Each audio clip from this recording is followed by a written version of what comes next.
welcome to another Design Clips here at W+9. This is Dawn, and in today's video we are going to be watercoloring this gorgeous hellebore bouquet. This is from our Christmas Rose Bouquet stamp set. However, there are individual images in this set that really allow you to stretch it beyond the holidays. Posted this recently on Instagram, and a lot of you were really excited about this video, so I can't wait to share it with you guys. Speaking of can't wait to share, I received this watercolor paint set recently from JoiArt. Now this is a brand new watercolor paint set. They contacted me by email and asked if I would try these out, and I said absolutely, and if I love them, I will share them with my viewers.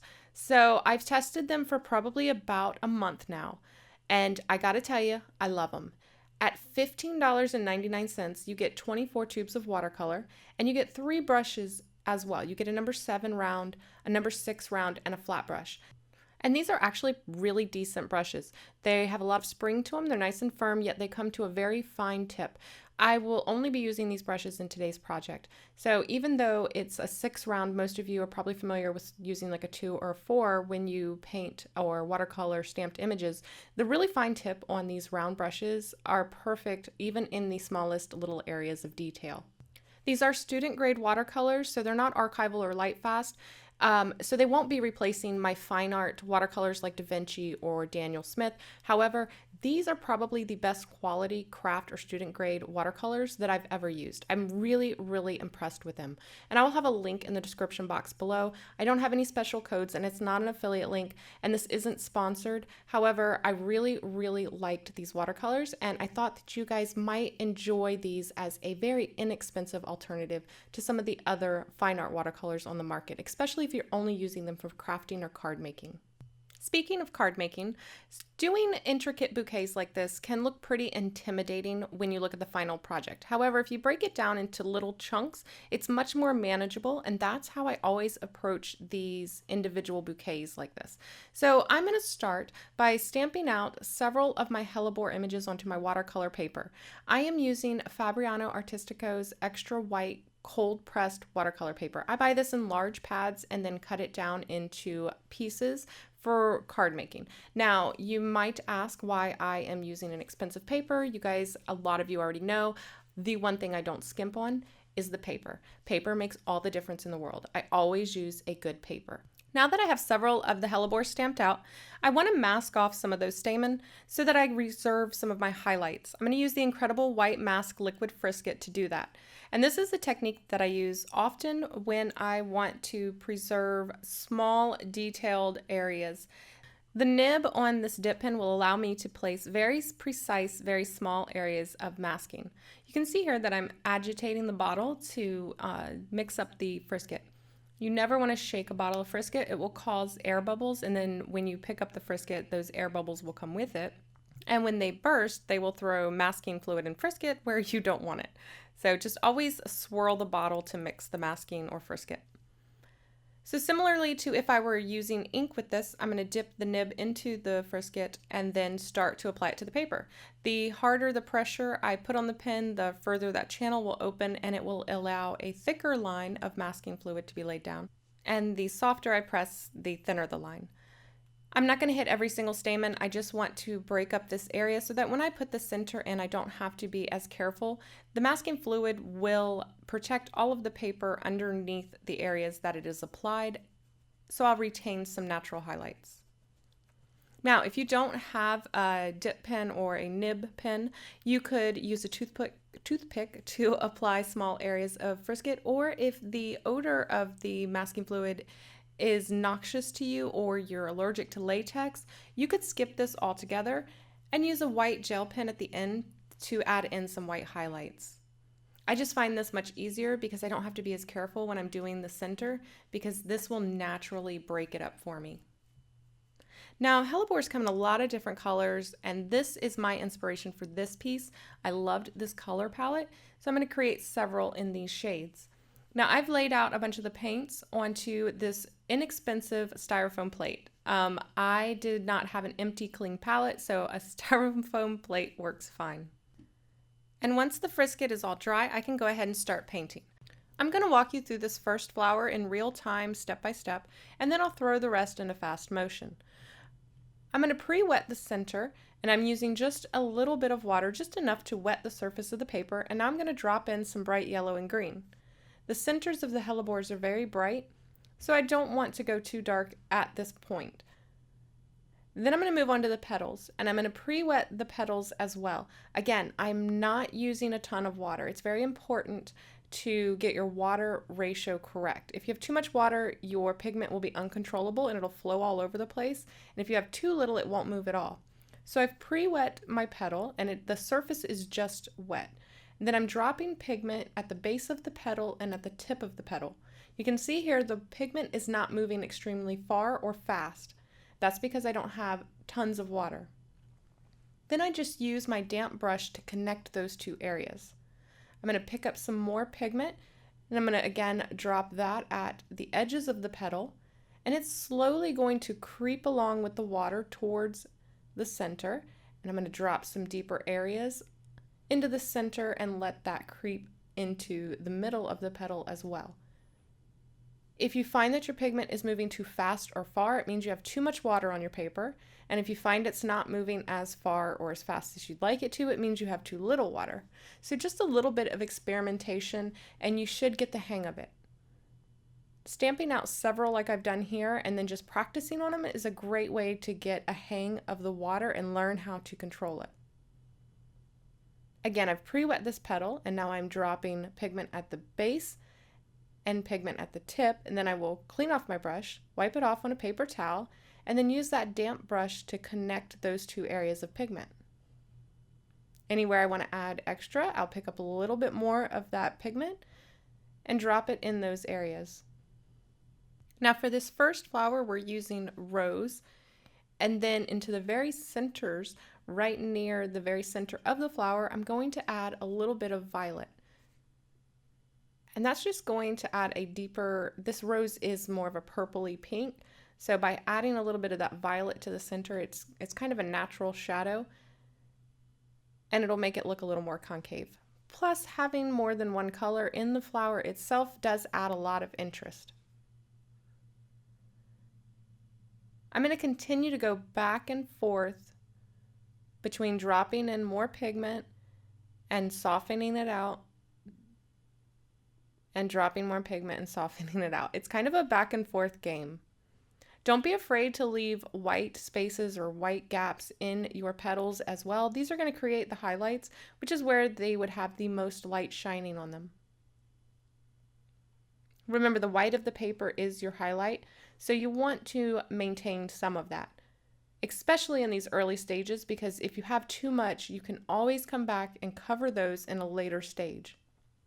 But once you cover it up, it's really hard to take it away. I'll continue to work each petal the same way, pre-wetting it, adding pigment to the tip of the petal, adding pigment to the base of the petal, and then connecting those with a damp brush.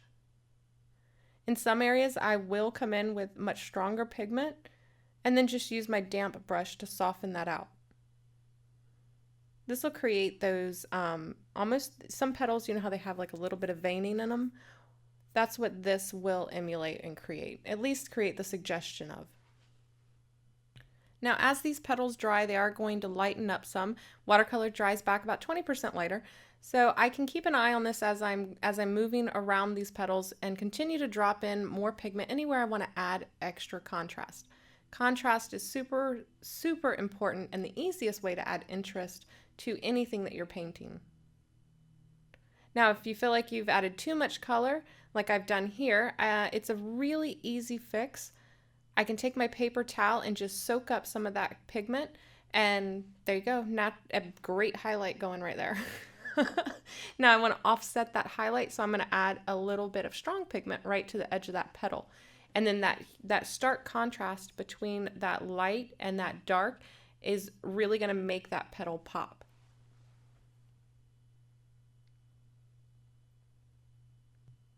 I tend to like to make the edges of my petals a bit darker, kind of similarly to the way that the edges of an older flower, the edges of the petals will turn or get really deep in color. That's just something I've noticed that I tend to do. And you'll see me do that here, especially on this flower, quite a bit. Again, I got a little bit too much pigment, so I'll use that paper towel to pull some of that up. And again, it creates a nice, easy highlight for me without any work on my part, really. I'm going to pre-wet this petal, drop some pigment. You can see here, this one's moving a lot faster and a lot farther. That means that I had a little bit more water on this petal to begin with. That's fine. I'm just going to make sure when I come back in here to move that pigment, I've taken all of the excess water out of my brush, because there's already plenty on the paper.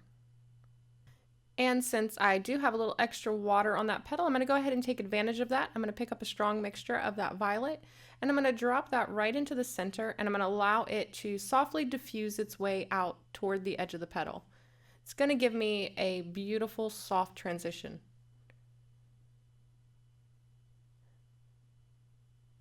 And then I'm going to move on to the last petal and give it its first wash of color. I'm going to pre-wet it, and then take that rose again, drop it at the base and at the tip, rinse my brush, dab it off on a paper towel, and then just connect those two areas. I want this to be the uppermost petal, so I'm going to leave it the brightest. Now I'm going to come and work in my second layer of color. I'm lying. First, I'm going to drop in that purple to the center.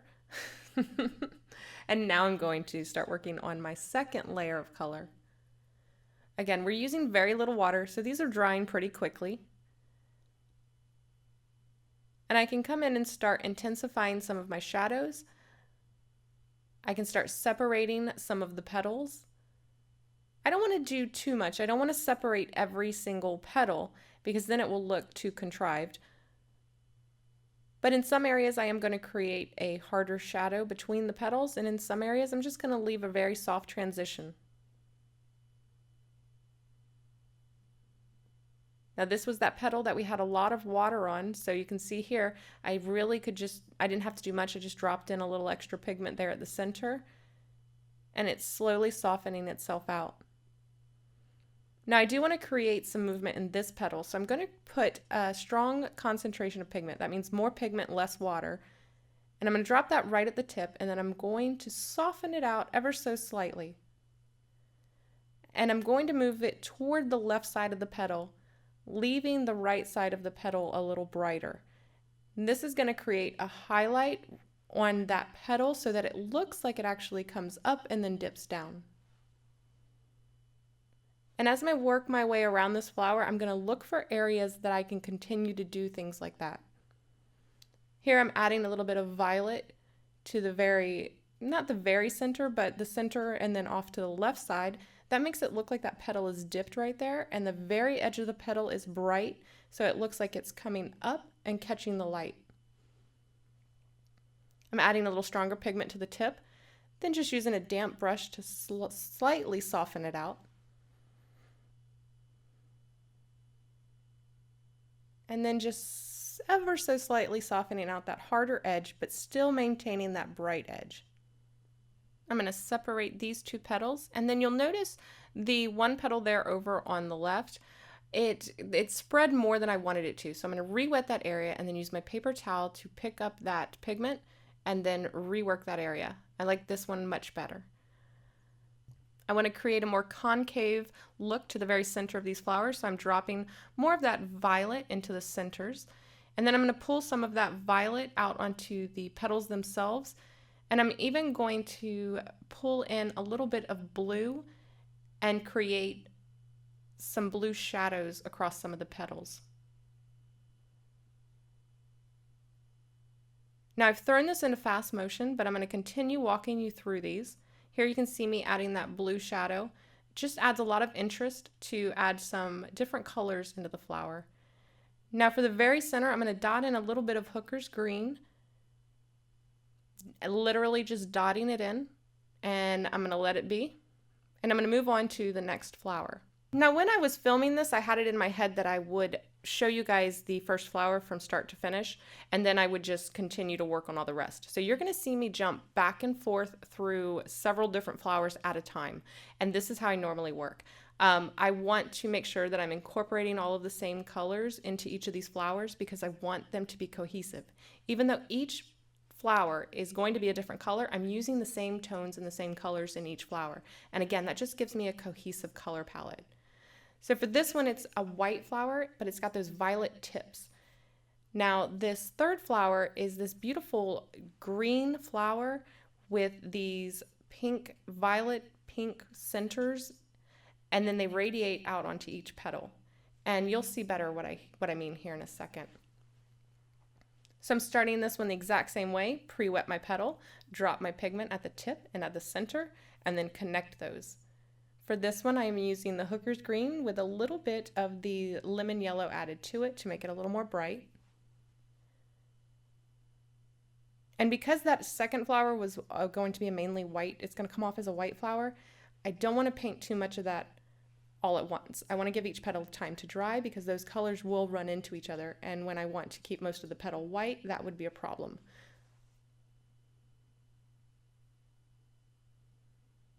So you can see me here just working my way around this green flower, and again, this is my base layer.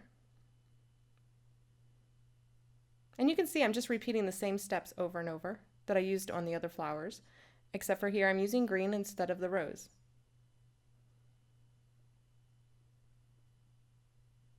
And once I finish this first wash, I'm going to let it dry a bit, and then I'll come back and add that pink layer on top. I'll need it to be bone dry before I start messing with it. Otherwise, my pink and my green will mix together and create mud. Again, dropping that Hooker's Green into the center. And now I'm going to do the second petal of my quote-unquote white flower. You'll notice that this layer is much lighter than on the other flower, even though we use the exact same colors. I'm not pulling those colors as uniformly over the petal.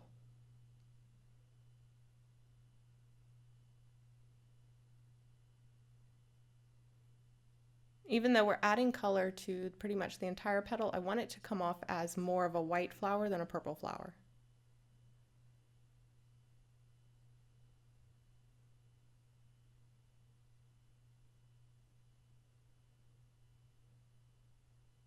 Again, dropping that pigment into the center and then softening it out so I get a nice transition.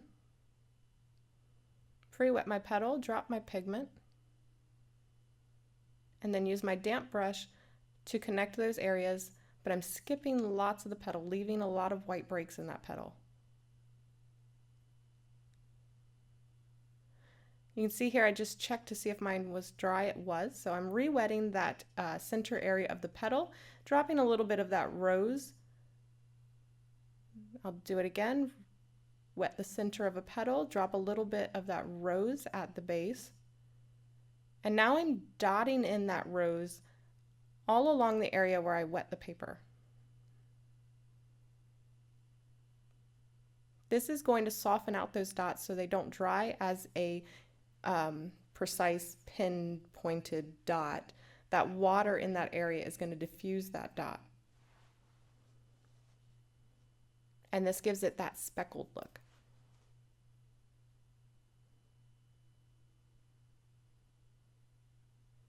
And again, that pink will only spread to the areas where there's water on the paper, which is why I only wet the very center of the petals.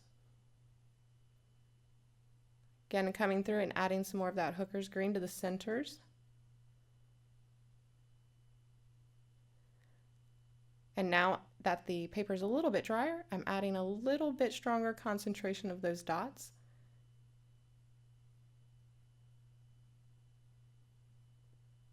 And this will give me a variation. We'll have some very diffused soft dots and then a couple of really defined dots. Jumping back over to that white flower, I've wet my petal and then I'm adding a little bit of that violet to the edge and to the center. Softening it out in a few spots, and then I'll do that final petal. I've wet the petal, dropped in my pigment, and then connected those two areas. And then now dropping in my stronger pigment at a few spots on the edges and in this very center.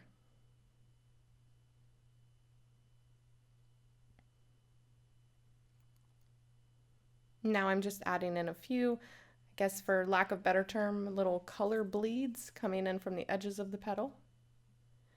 And now I'm moving on to the fourth flower. Is that the fourth one? Yes. I'm laying in my center. And then I'm going to, this flower is going to be it's like a blue-black flower. But I want that green to dry first. And because I know that's going to be a blue-black flower, I've mixed together a little bit of blue and their Payne's gray, and I've used that to create the shadows in my green flower. Because I want those colors, I want the bluish blackish flower, I want to incorporate that color into another flower so that again, the color palette is cohesive. So it's going to take me a few tries to get this exactly like I want it. I'm starting off by using the Prussian blue.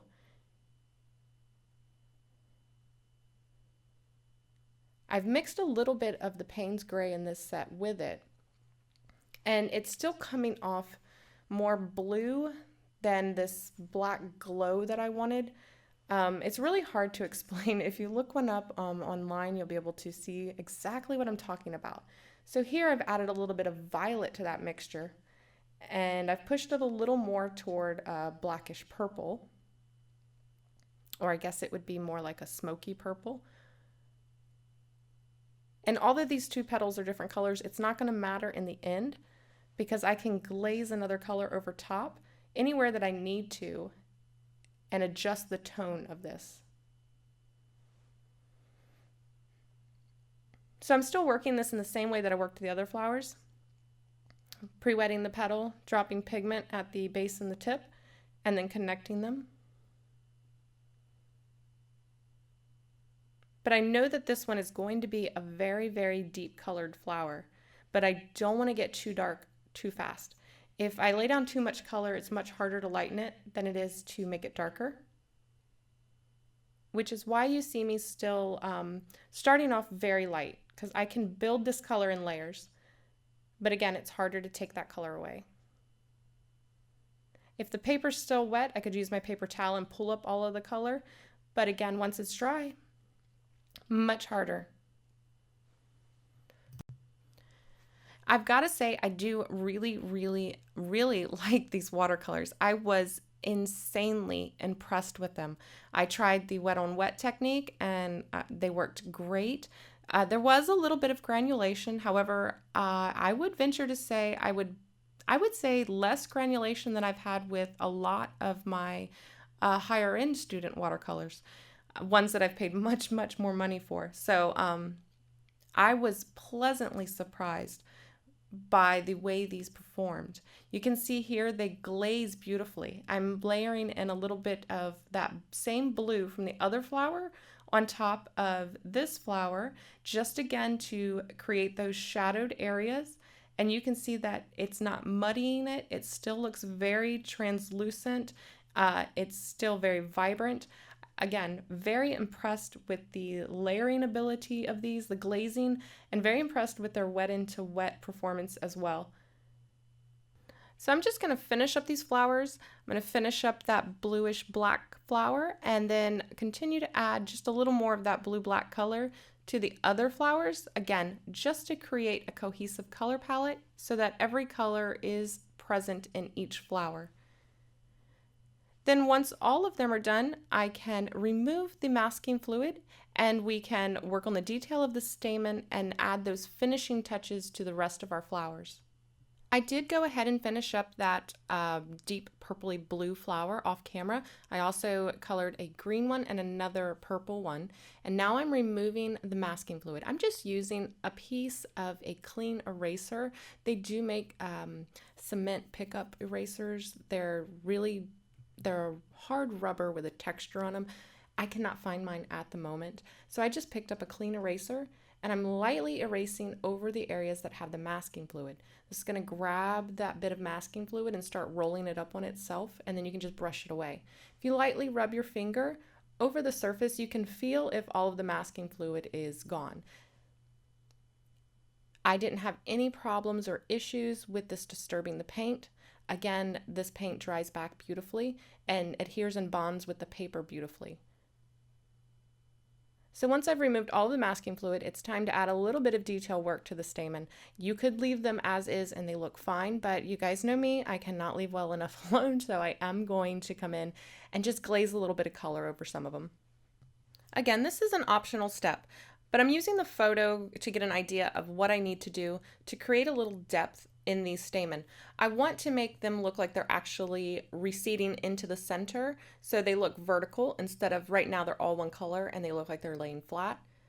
So to do that, I'm taking the light green and I'm laying a wash or a glaze of color just over the stem portion of those stamen. I'm going to leave the very ends of them, the white of the paper, but the stamen part I'm going to create like a shadow on those so that they look like they are recessing down into the center of the flowers.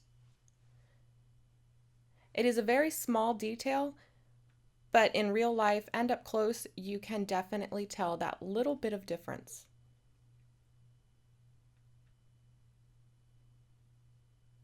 You can see here on this flower how it pushed the stem of that stamen down further and then makes the very tip of that stamen pop forward. And then finally, I'm just going to add a little bit deeper green, using that hooker's green, to just add a little bit more contrast in very, very small doses to the very center of the flower. And then these flowers are all done.